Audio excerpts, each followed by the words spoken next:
Welcome to Manager Tools. The Manager Tools one-page performance review. Part 1. Here we go. This cast answers these questions. What is the Manager Tools recommended performance review format?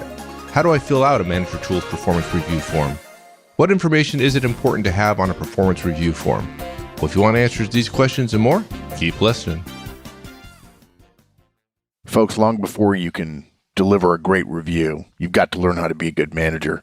And that means one-on-ones and feedback, because you've got to develop trust with your directs, and you've got to talk about performance. The best way to do that is with Roadmap. Our new app resides inside the Manager Tools app, available to every licensee. Come to our website and check it out. Almost all large companies have performance review forms that people use for reviews, but we have a lot of listeners, and folks, if you work in a big company, not everybody works in a big company. Right. There's a lot of small businesses alive and well in the world. Oh yeah, and we get mail from small businesses. I want you to do casts for us, and I look through a list of 50 casts and can't find a single cast that doesn't apply to small companies. So that said, small companies, one of the ways you can distinguish small companies from big companies is small companies don't have performance reviews, because if there's one or two or three or five, the owner knows who they are, and sometimes they're family, and you don't want to do that, and so on. But when you get to be big, you end up with performance reviews, because now you've got people systems. Generally, companies start thinking about it between 100 and 150. You could certainly do it with less than that. And some of the big news lately has been huge companies getting away from performance reviews, which is stupid, and we're going to do a future podcast about that. And so if you have the freedom to choose a format you like, if your company doesn't dictate a particular form, or if you're starting a division and your company doesn't do it, but you want to implement performance reviews, don't copy your huge corporation's performance review system. We'd recommend you use our one-page performance review template. It's no problem at all. Okay, so what's the outline for today? Yeah, okay. So first, I want everybody to understand the history of performance reviews. Most people don't understand that performance reviews were never meant to be shared with the direct. If you're hearing that, let me be clear. Performance reviews were never intended to be shared with you. The fact that they are is just an artifact of really bad management and growth. And after we do that, I want you to understand why they're there, because that will help you make good choices about how you interact with them. And then from that, we talk about the Manager Tools performance review template, which is one page. You only need one page, guys. It actually can be handwritten. Okay? After some administrative stuff at the top, you put down the key message, which, by the way, those of you who know our guidance about preparing reviews know that that's a key part of any review. On the left-hand side, you've got successes. On the right-hand side, you've got opportunities. And at the bottom of the form, you've got guidance for next year. It's literally that simple. Yeah, it's a piece of cake. No reason not to give a performance review because of too much paperwork. There's not. Yeah, exactly. Of course, people make that up in their heads because it's really not an issue of paperwork. It's a matter of doing your job, folks. Sorry. Okay. So let's get on with it. So the history of performance reviews, you and I have talked about that a lot over the years, and it's surprising to a lot of folks. They don't know where they came from, and it's interesting and instructive in understanding performance reviews. Yeah. Before I do that, though, let me just mention, for those of you who are licensees, we have created already a Manager Tools performance review template for you.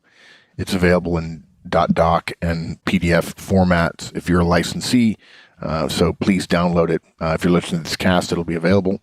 And you can use it to make your life a little bit simpler. And by the way, it's the form we use at Manager Tools. We walk the talk here. Okay.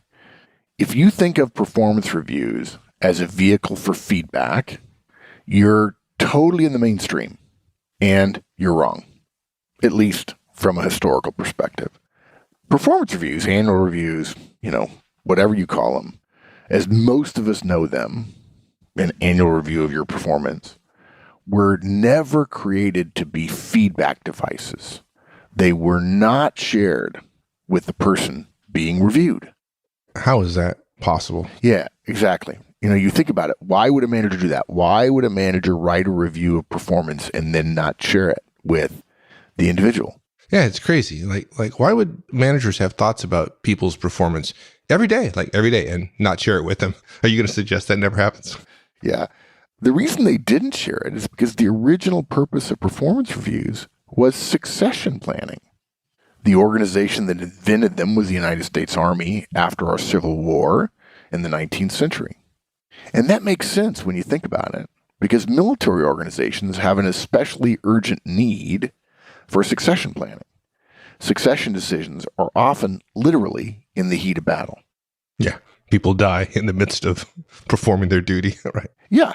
The first performance reviews were commanders writing about the performance and potential of their subordinates for the purpose of helping the commander's boss make a decision about whom he should choose to replace the commander in the event of the commander's untimely death. Now, you think about it for a minute. I want you to forget everything you know about performance reviews and assume that you're in a world where none of that stuff exists, and then assume you're the personnel system of the Army, and you realize, oh my gosh, maybe a new colonel comes in, or a new general comes into a unit, a division, and one of his colonels he doesn't know very well, and then therefore, if he doesn't know the colonel, he doesn't know the lieutenants and captains that report to that colonel. The general doesn't know who to promote from among the colonel's direct reports if the colonel is killed in battle.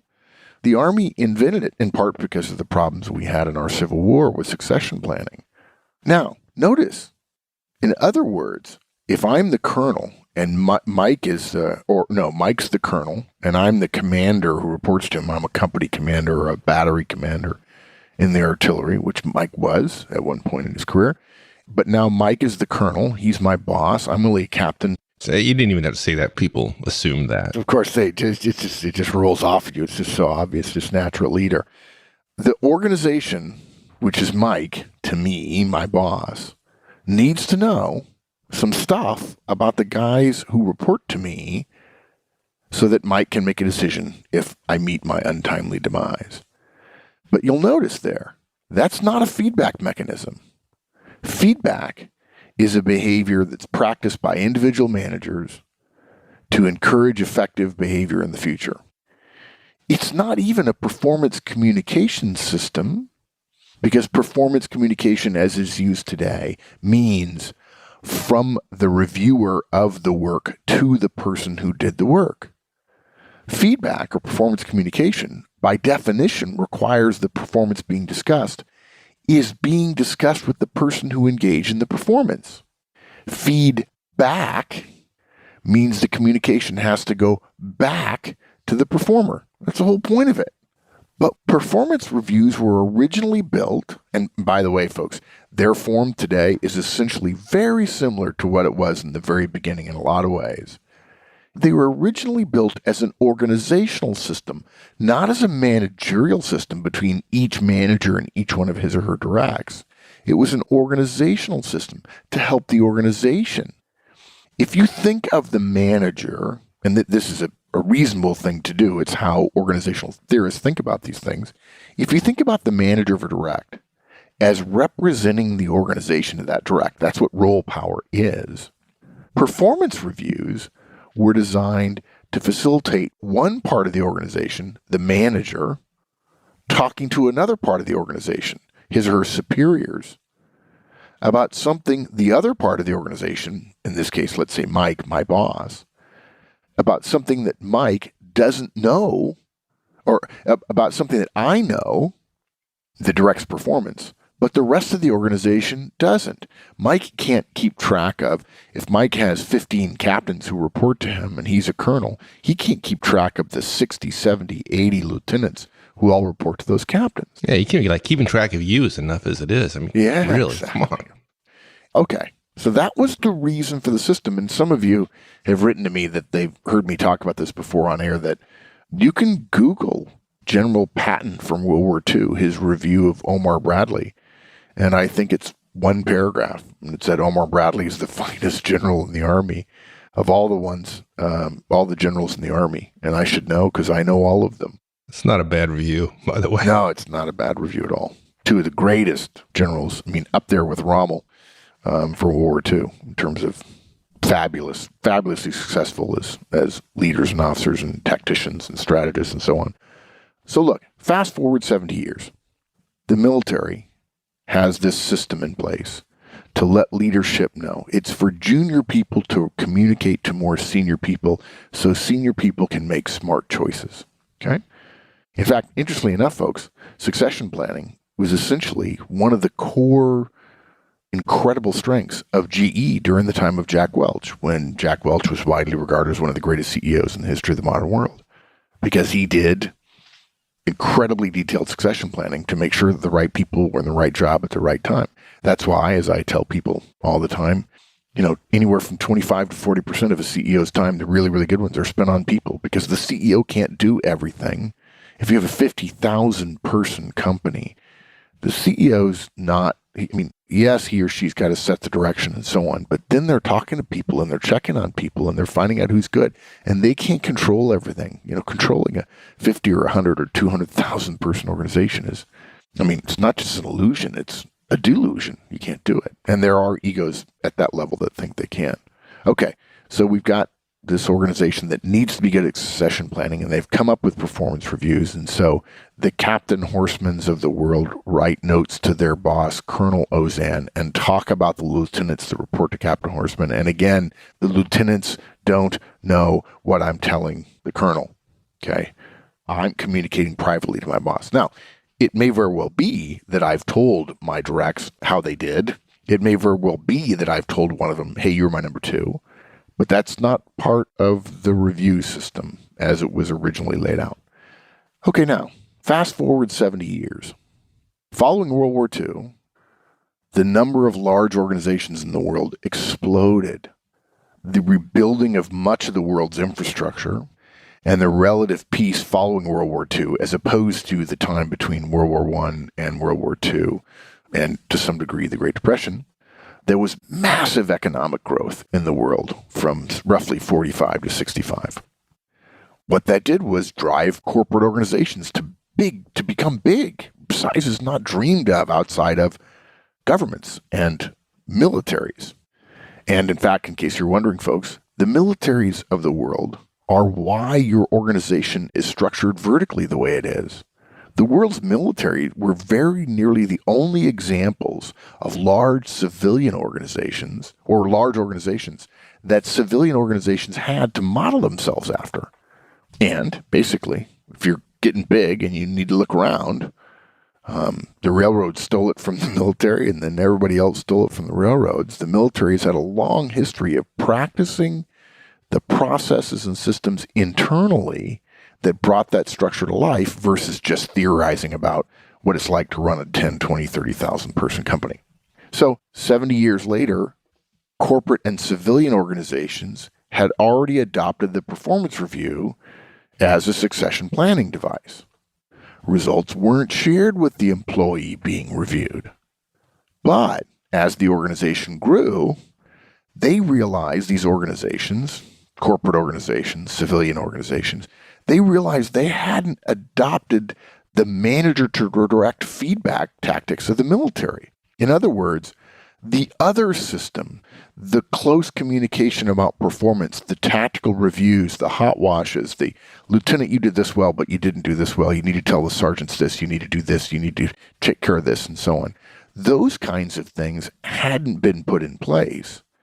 And so what you got was a situation where the directs really weren't getting the kind of performance communications that the managers were capable of giving, but they were just communicating in a different way. They were communicating up to help the system, the organization, rather than down to help the individual.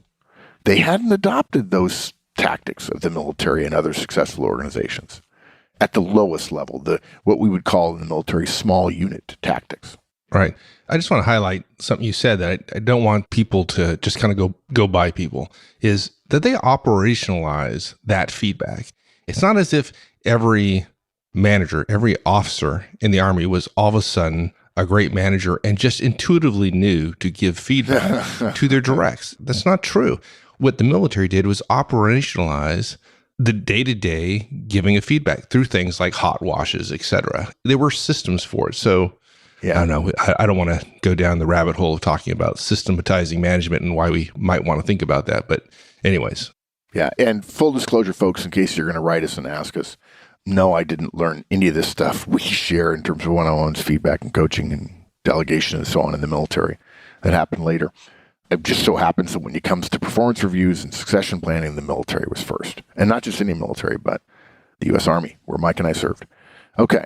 What ended up happening after World War II is that somebody, one assumes it's a management theorist, an organizational, thinker, HR executive or something, someone cleverly, but not wisely, pointed out that these organizations, as they were growing, if they didn't devolve some of their corporate controls down to individual small unit level, they were not going to be able to grow as fast. And so they needed a vehicle to discuss performance. They needed some training device or whatever. And so someone, again, cleverly but not wisely, pointed out, hey, we already have a vehicle to discuss the performance, the annual review. And it happens every year. Hey, that's good. Yeah, now you talk about a bastardization of a system for the wrong ends that led to misery. There are more and bigger and more painful, but in the world of personnel management, this is a top 5 gaffe. Gradually, more and more organizations started telling their managers, hey, don't just write the review and send it on to us, which we'll use to figure out who's going to go where in the next 2 or 3 years. Go ahead and share it with the person who's being evaluated. Yeah, go ahead. That'll be our feedback mechanism. And regrettably, managers who hadn't previously been providing detailed feedback to their directs incorrectly believed that somehow the performance review was the way to talk about performance. And this led to many more years of less than ideal performing directs because managers literally didn't want to talk to their directs, didn't want to give them negative feedback, didn't know about the weakness that praise causes, didn't know that not all motivation was pay. Pay is only a hygiene factor. And so they started thinking, I'm satisfying the organization's requirement of me to talk to my people about the performance when I give them their annual review. That's the history, folks, of the annual review or the system you likely are living in your large organization. And now you know why you hate the review system and why you probably haven't gotten enough performance communications over the years. And it's just how things are done, and not many of us know any better. But here's the thing. Here's why this history is worthy of review. Our guidance about the performance review system, our one-pager, considers the history. We absolutely believe that performance reviews are, at their heart, succession planning devices. We think at Manager Tools, Mike and I think, and the rest of the team here think that performance reviews are an enormously inefficient performance communication system from manager to direct, which managers then wrongly use to justify virtually non-existent performance communications with directs because I give her performance at the end of the year. And frankly, it's been my experience that the vast majority of organizations I work with no longer use with any diligence the data they are gaining from these performance reviews, despite the fact that they're put together online and the data is available digitally to cut and chop 1,000 different ways. Now, you take this system, you bastardize it, turn it into something it's not supposed to be. Managers then believe they're doing what they're supposed to do. And why are we surprised that performance isn't what it could be? So you take all that, and then you remember the way we feel at Manager Tools, which is more communication is better. If a manager is going to go through the process of reviewing a direct's performance, we ought not to waste that effort as a chance to talk about performance with the direct. And so, yes, you can do a review for the organization and share it with the direct. That said, don't be surprised if it doesn't go well if you don't engage in the day-to-day, week-to-week, month-to-month kinds of things that give you the credibility to give a good review from somebody who's earned it.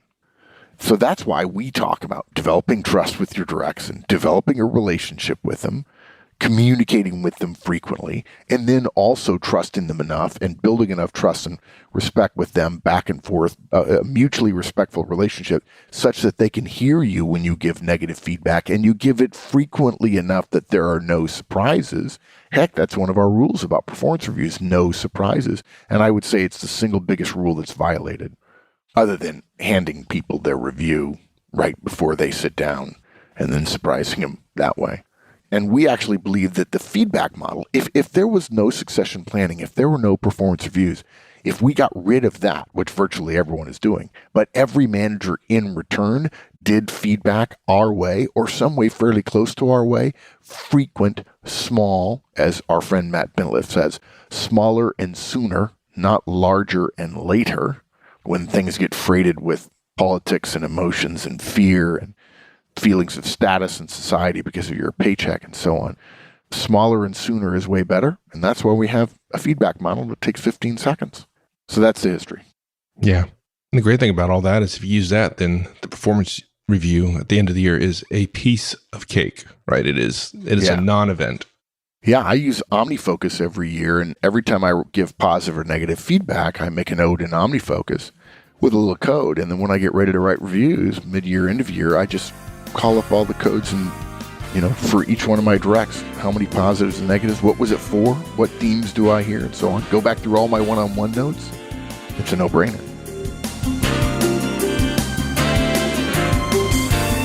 That's it for this week. We'll finish this one up next week. In the meantime, have a great one.